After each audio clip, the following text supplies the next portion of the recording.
Hi, you guys. Good morning, good afternoon, or good evening. I wanted to come on today and talk about what is spiritual warfare.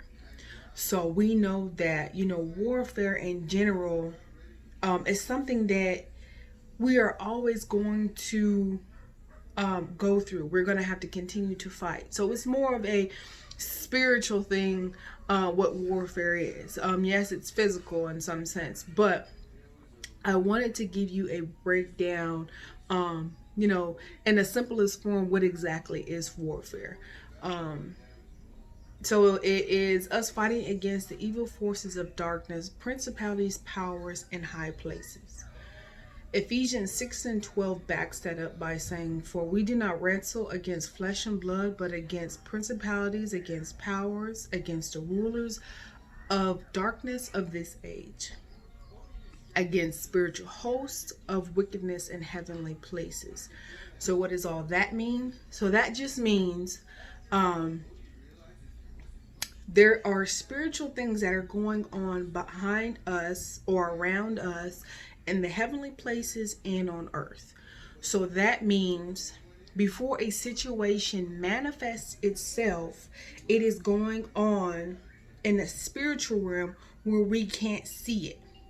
So when it manifests itself into the physical realm, that means it's already done, because the fight is really with the spiritual, and it has to manifest itself into the physical. So say you're working a job, you've been working with a coworker for some time now, and you guys just do not like each other. You've had little spats and stuff like that here and there. But you guys have made it very clear that if I was not at this job, it'd be a whole different story. So say one day, you guys get into an argument, and you guys are physically fighting. So that means the situation is already done, because you guys have now brought the fight or the warfare into a physical form. So that means it is already done. So spiritually, you guys were already fighting. Mentally, you didn't like each other. So by the time it manifested into the physical form where you guys started fighting, that means it was already done. So take that concept with everything in your life. You are fighting it mentally, then it manifests itself into the physical form. So that is the basic meaning of what warfare is. So I'm telling you all that to say, stay encouraged, because we as people go off of what we see. So that's why it says, walk by faith and not by sight. Because about time we see something, we think that, it's just getting started.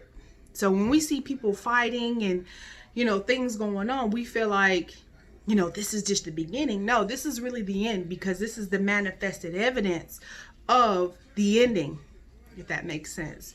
So stay encouraged when you see things going on. Get happy, because it's done. The spiritual realm has already fought its battle, so it has to drop down.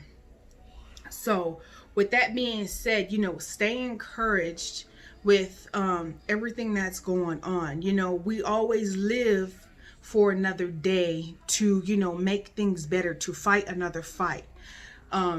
Just because you may feel down today, that doesn't mean you won't have a better day tomorrow. For we know that God has us, or he gives us battles that he know that we can fight. And if we feel like we can't fight, he's going to send his aid for us.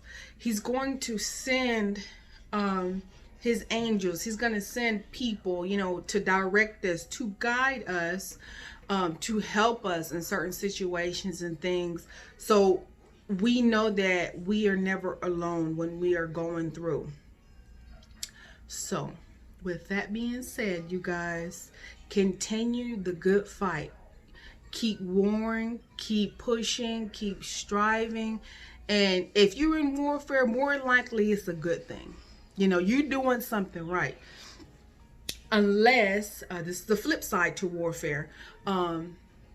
Sometimes, if you've been walking the good fight, you're doing everything you're supposed to be doing, yeah, you're going to have warfare. The enemy wants to fight God's people all day long to see who he can get before his time is up. And that's just how it goes. But the flip side to the warfare is us as people and followers of Christ. You have to be very careful, and you have to be very mindful what you are dabbling in. Meaning, divination or witchcraft. You cannot dabble in these things and not expect warfare to follow with it. Meaning, you dabbling in things that you weren't supposed to or not supposed to be dabbling in will bring yourself unwanted warfare. And that's the warfare I'm talking about, where you just tired. Like, you get up tired, you go to bed tired, talking to people you tired, everything you do, you just tired, wearing you out. So you got to be mindful. If you're feeling like that, you have to go back and look and pay attention to, are you dabbling in witchcraft? And witchcraft is, with psychics and tarot cards and, all those other things. You just have to be mindful what you are entertaining. And because if you are entertaining it outside of your house, that means you're going to bring it into your house. So that brings unwanted warfare. If you don't want, that type of warfare in your house, do not entertain it outside of your house. That's why I keep saying, keep your ear gates, your eye gates, and be careful of what you say. Because what you entertain outside of your house, you bring that into your house. So that's why I'm saying it's always important, who you're around, what you're watching on your phone, what type of scenes you are going to, what type of objects and things and that you are bringing into your home, or that you are curious about, that you're trying to play around with. You have to be very careful, because once you dabble with those things outside of the house, you bring it home. And sometimes people are bringing things home to their family, and they're being affected by it because it's warfare. You have given the enemy permission to operate in yourself and then in your home. So you have to be very careful and very mindful. And people think, because they buy certain things and they do certain things, it ain't bothering nobody, or I like the way this look, or I like this, or I like that. You have to pay attention to what something is. Do your research on the things that you are getting, the things that you are associating yourself with, because everything is going to affect you in some type of way. Sometimes it's good and sometimes it's bad. So you have to get an understanding of what something is, because you can go and buy something and the spirit. So we know that the spirit of Jezebel can be connected to something. Say we buy an object, and the spirit of Jezebel, just an example, can be connected to a certain type of object, or certain types of I want to say things we buy, like maybe some type of illegal drugs, or I'm thinking of the packets where we used to buy like certain incense, and it had like inappropriate sayings on it and things like that. I don't know if you know what I mean or remember that, but say you can buy something that is attached to a Jezebel spirit. You buy that, you think it looks cool, you bring it into your home, and you honestly not knowing, you get it into your home, and then you start noticing, you start having these weird sex dreams.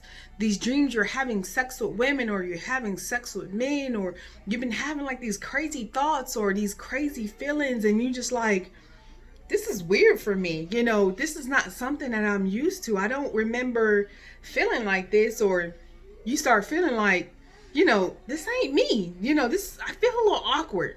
So that's an example of being careful of bringing things in your house that you don't know about. And, of course, God will let you know, but things that you do know, stay away from. And like I said, spiritually, you begin to fight against this object, and then eventually physically, you're going to start acting that out. You're going to get a craving for, oh, I'm going to just text this person. I'm going to just see what they doing. How about, just come on over. Let's just chill. Let's just talk, or let's just go here. Let me buy this, or let me buy that. I feel like I want to just, do this and do that. And then you find yourself in a situation to where you have allowed the enemy in. You're letting the enemy in slowly but surely. So then you get to a place to where you are back to where you started, or worse from where you were before.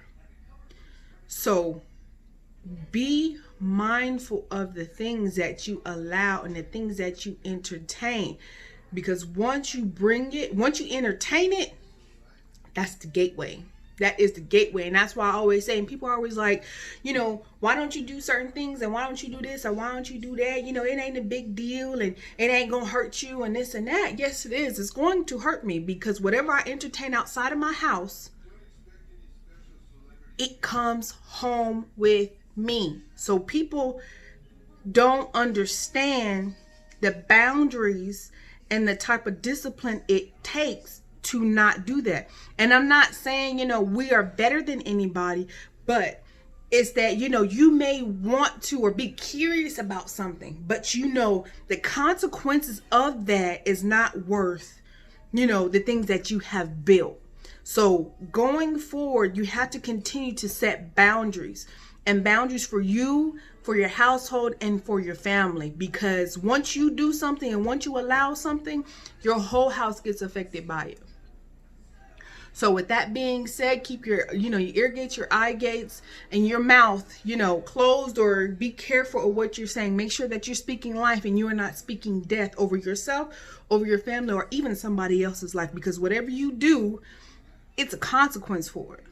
So with that being said, I love you guys. Please be safe. Still continue to stay on track. Please continue to pray, to fast, to worship, to continue to move forward, and continue to keep cleaning out the things that have been in your house and occupying space that has been hindering you in certain places.